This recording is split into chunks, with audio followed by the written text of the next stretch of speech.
Good morning students. Last time हमने रविशंकर महाराज के chapter में पार्ट 2 के अंदर हमने देखा था कि उनकी जो अलग अलग प्रवृत्तियां थी वो प्रवृत्तियां किस किस तरह से कौन कौन से डायरेक्शन में बदलती गई।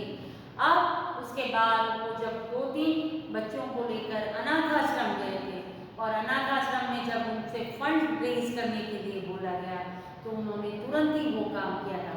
तो इस तरह से भी उन्होंने अपनी सेवा शुरू कर दी थी और धीरे धीरे अब एक एक लोगों के बीच में आकर उन्होंने सेवा करने का शुरू कर दिया था। वहां तक हमने किया था। अब यहाँ पर एणे पोतानी जातने जोतरवा माटे यानी दिल दे के काम शुरू कर दिया था।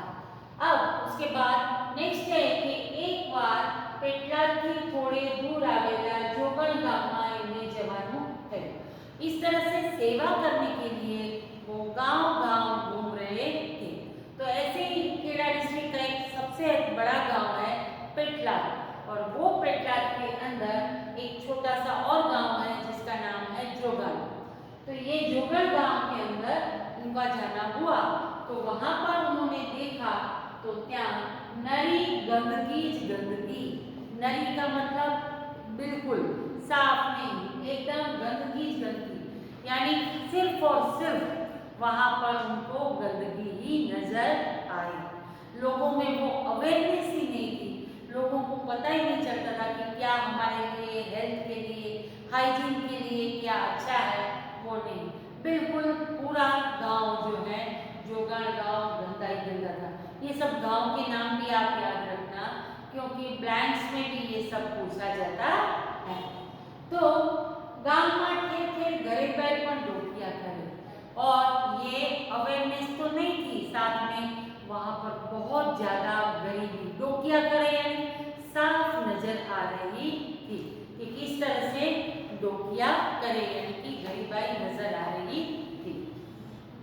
आ गरीबाई यानी गंदगी थी એમનું દિલ દ્રવી ઉઠ્યું और ये गंदगी और गरीबी देख देख कर उनका जो है दिल द्रवी उठी यानी मन उदास हो गया, मन दुखी हो गया और इसी वजह से त्या गई आभूषणों, भूषणों यानी कि खराब चीजें, बैड हैबिट्स जिसको बोलते हैं वो आभूषणों दूर करवानो यानी उसे हटाने के लिए, उसको जाने के लिए मनसूबो करो।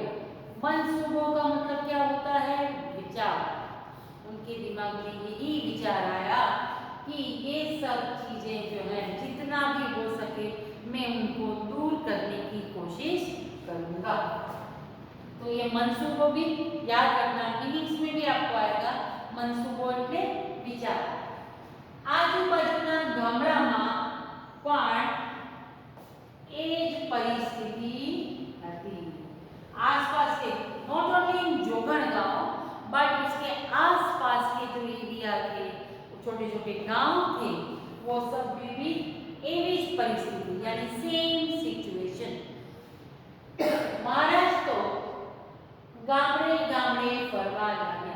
अब उनका एक ही एम था कि किस तरह से लोगों में अवेयरनेस लाना और किस तरह से उनको हेल्थ एंड हाइजीन के बारे में बताना और इसीलिए वो गांव गांव गामड़े गामड़े यानी अलग अलग छोटे छोटे गांव के अंदर वो घूमने लगे।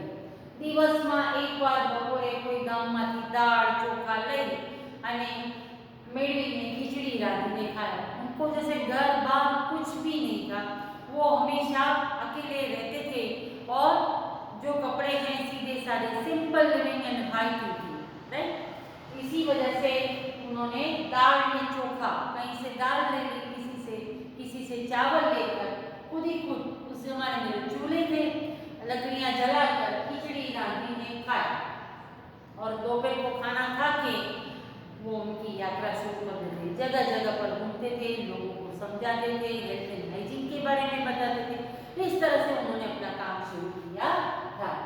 पानी पीवा माटे साथे दोरी अने लोटो राखे और कहीं पर भी उनको पानी पीने की इच्छा हो तो उस जमाने में नल तो थे, इसलिए वो क्या करते थे कि कहीं से भी कुएं में से या कहीं से भी पानी मिल जाए तो इसीलिए वो एक रस्सी, डोरी એટલે रस्सी અને एक लोटो, एक लोटा रखते थे जिसको बांध के वो कैसे भी करके पानी ले सकते हैं। अब पहला गांवनी भागोड़े जाए तो पहले वही पानी लेके कहीं से भर के 2-4 डब्बे ना लेते थे और फिर आगे गांव की तरफ जाते थे। प्रथम नाई धोईने પછી એ ગામમાં પ્રવેશે, ના ધોकर वो गांव के अंदर प्रवेशे यानी एंटर होते थे। आ यात्रा में 2-3 वक्त और इसी दौरान अलग अलग गांव में जाते वक्त उनकी जो वो लोटा के साथ बांधने वाली डोरी है वो डोरी उनकी खो आगे एमने डोरी साथे रखવાનું માંડી વળ્યું कि नहीं अभी ये डोरी भी रखना नहीं है, झंझट झमेला क्यों करना, जब मैं काम सेवा नाम का एक जो कार्य है वो कार्य करने निकला हूँ तो मुझे ये सब चीज़ों की जरूरत नहीं है।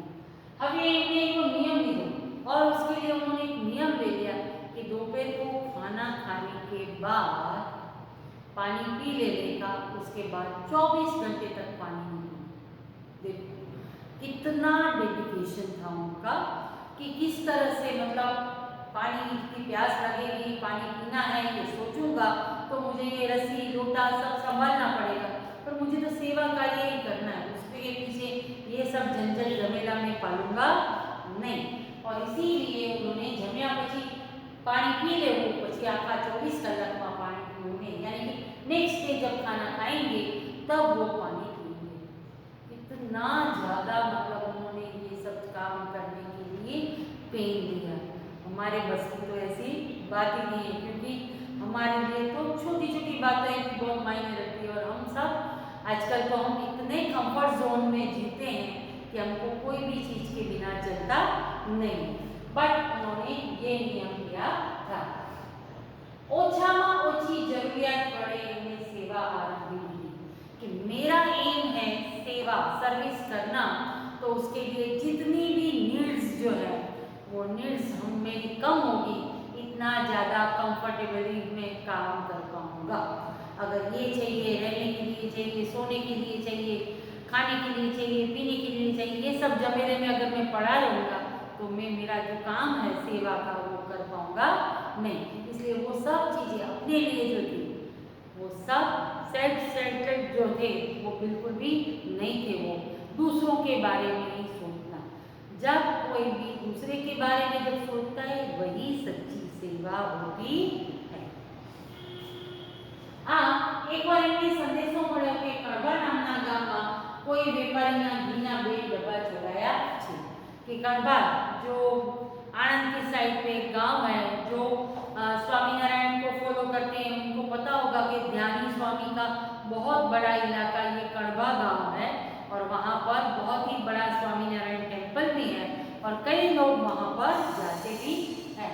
तो वहाँ पर उनको कोई व्यापारी था उसके घी के डब्बे 2 चुरा लिए थे किसी चोर ने। तो महाराज पहुँचे सीधे कड़वा और वहाँ पर उन्होंने घीना डब्बा चोरी जनार मानस ने मळ्या। उनको वो व्यापारी को पता भी था कि ये किसने ही चुराए हैं, इसलिए वो वहाँ पर गए और उन्होंने वो आदमी से मिले। एमने इन्हें समझावानो प्रयत्न पण कर्यो, पण पेलो मानस माने तो नहीं। अब चोरी कर ली है, उसके बाद वो कौन कन्फेस करेगा कि हाँ मैंने चोरी की है। बहुत समझाने की उसको कोशिश की पर उन्होंने किया नहीं। महाराज ने उपवास कर और महाराज ने बोला ठीक है, जब तक तुम हाँ नहीं बोलोगे नहीं कि मैंने चोरी की है, कंफर्म है कि तुमने चोरी की है और फिर भी आप कन्फेस नहीं कर रहे हो, तो इसका मतलब मैं यहाँ पर उपवास करूँगा। उपवास आदर्या का मतलब शुरुआत करी, आरंभ कर्यो અને પછી તો પાણીનો પણ ત્યાગ કર્યો। પાણી भी पीना यानी अनसल्टेड, अनाज भी नहीं, पानी भी नहीं। आज के ज़माने में कौन भला किसी और के लिए इतना पेन उठाता, और इसीलिए शायद रविशंकर महाराज ने इतना पेन उठाया कि आज इतने सालों के बाद भी हम उनको इतना ही रिस्पेक्ट दे रहे हैं, इतना ही उनको याद कर रहे हैं। पेला मानसना मन पर भागे असर थी। बीजा दिवसे ए रात्रे महाराज पासे पहुंची गयो અને ચોરી कबूली ली। दूसरे दिन उस उसके दिमाग पे भागे नहीं बट भारे असर थे और उसको लगा कि नहीं मेरे लिए कोई इतना अनाज पानी छोड़ दे रहा है, इसलिए वो गया और फिर उन्होंने कन्फेस कर दिया। वो आदमी ने कहा कि हाँ मैंने चोरी की है। पोते चोरेला गीना गई डब्बा पर पाछा आ गया, 2 डब्बे वापस भी दे दिए और फिर से कभी चोरी नहीं करूंगा ऐसी प्रतिज्ञा यानी संकल्प, ऐसा नियम उसने लिया। आवो ज बीजो प्रसंग बनेजड़ा गांव में बन्यो हतो। ऐसा ही दूसरा इंसिडेंट भी हुआ जिसमें गांव का नाम था बनेजड़ा। याद रखना है पहली वाली चोरी कहाँ पर हुई थी? कणभा। सेकंड वाली कौन सी? बीजो प्रसंग बनेजड़ा गांव में बन्यो हतो। वहां पर भी गांव के अंदर चोरी हुई ऐसे समाचार जब मिले महाराज को, ત્યાં પહોંચી ગયા અને એમને તો ચોર ચોરી કબૂલ ન કરે ત્યાં સુધી ખોરાક પાણી नहीं लेवानी जाहिरात कर दी और सीधा ही उन्होंने कहा कि जब तक चोर जो है वो अपनी चोरी की है ऐसा कन्फेस नहीं करेगा तब तक मैं अनाज पानी बंद कर दूंगा, એવી जाहिरात કરી નાખી यानी सबको बता दिया। 1 દિવસ 2 દિવસ 3 દિવસ उपवास तो चाल्या पण चोर आवे नहीं। ऐसे करते करते एक दिन हुआ उपवास का, दूसरा दिन हुआ, तीसरा दिन हुआ पर चोर आवे नहीं। चोर आया ही नहीं, उसने अपना जो है चोरी कबूल भी नहीं की। गामना लोग अकड़ाता था, सब लोग परेशान होते, अरे ये रविशंकर महाराज अनशन पे उतर गए हैं, 3-3 दिन हो गए बिना खाए बिना पानी पिए ऐसे ही है। अकड़ाता था यानी व्याकुल हो गए, परेशान हो गए कि अब क्या करें। महाराज बधाने शांत रहना कहता था। सब लोग परेशान थे कि ये मान नहीं रहा है, न तो रविशंकर महाराज मान रहे हैं कि वो उपवास छोड़ दे, न तो वो चोर जो है अपनी चोरी को कन्फेस कर रहा है। इसीलिए सब लोग परेशान थे पर महाराज एकदम शांत थे। ऐसे कामों में शांत व्यक्ति का ही काम होता है। हम लोग एकदम हाइपर हो जाते हैं तो उससे कुछ भी होता नहीं है, इसीलिए शांत रहना करो। और इस तरह से 1 2 3 4 5 महाराज ने उपवास को 8वां दिवस थे यानी 8th डे उनका शुरू हो गया फास्टिंग का, विदाउट फूड विदाउट वाटर। आखिर चोर को मन बिगड़ू और 8 दिन के बाद जो है महाराज वैसे के वैसे ही रहे लेकिन चोर जो है उसका मन पिघल गया। उसको लगा एक मेरे लिए एक कोई अनजान आदमी जो है आज 8-8 दिन से खाए पिए बिना बैठा है, कितना मतलब उसका कमिटमेंट है, कितना कॉन्फिडेंस है उनको। इसीलिए आगे चोर को मन बिगड़ी गई यानी मन उसका पिघल गया और तेने पश्चाताप करे। पश्चाताप का मतलब क्या होता है? पछतावा, रिग्रेट करना। तेने चोरी कबूली ली અને महाराजना उपवास छूटा और इस तरह से उसने चोरी के लिए कबूल कर लिया कि हाँ मैंने चोरी की थी और इस तरह से महाराज ने अपने उपवास छोड़े। तो किस तरह से कोई व्यापारी कोई चोर कोई, लेकिन उसके लिए पेन कौन उठा रहे हैं? रविशंकर महाराज। इतनी सेवा का उनके अंदर भरा हुआ। अब ये तो बात कही नाना चोरों की, महाराज ने तो मानस पर पण એટલો બધો विश्वास કે 12 પટિયાઓને સુધારવાનું પણ એ ચૂકે નહીં। इतना ही नहीं, ये तो चोर की बात हुई पर इंसान के प्रति भी उनका इतना ही भाव था। 12 पटिया में सुधारવાનું, 12 पटिया यानी आपने रॉबिन हुड की स्टोरी सुनी होगी ना, वही जिसको गुजराती में बोलते हैं 12 पटिया। 12 पटिया यानी ऐसे लुटेरे जो अमीरों से लूट कर गरीबों में बांटना करते हैं, अपने लिए नहीं रखते बट क्या करते हैं, जो भी अमीर लोग होते हैं वो अमीरों से वो सब कुछ लूट लेते हैं और बाद में गरीबों में बांटते हैं, उसको बोलते हैं 12 पटिया। पुराने ज़माने में क्या होता था कि जो पॉपुलेशन है वो बहुत कम थी, इसकी वजह से क्या होता था कि नदी के पीछे और खाई में, इस तरह से ये बाहरवटिया छुप जाते थे। और उस जमाने में ट्रांसपोर्टेशन के लिए तो क्या था, बैलगाड़ी, घोड़ा गाड़ी और या फिर पैदल चलते जाओ। तो ऐसे समय पे लोग आने जाने वाले राहदारी लोग हैं, उनको इंफॉर्मेशन मिलती थी कि उनके पास बहुत सारा पैसा, जवेरात और ये सब गहने वगैरह हैं, तो वो बाहरवटिया लोग आके यूँ से मुंह बंद किया हुआ मुकानी पहन कर और फिर उनको लूट लेते थे। और रात में जहाँ जहाँ गरीबों को अनाज चाहिए, पैसे चाहिए, उन सबको बांट के आते थे। रॉबिन हुड भी ऐसे ही करता था ना। इसी तरह से जो करते थे उनको बोलते हैं बाहरवटिया। तो यहाँ पर बाहरवटियाओं ने सुधारवाનું પણ એ ચૂકેલી, उनको सुधारने की भी उन्होंने कोशिश की।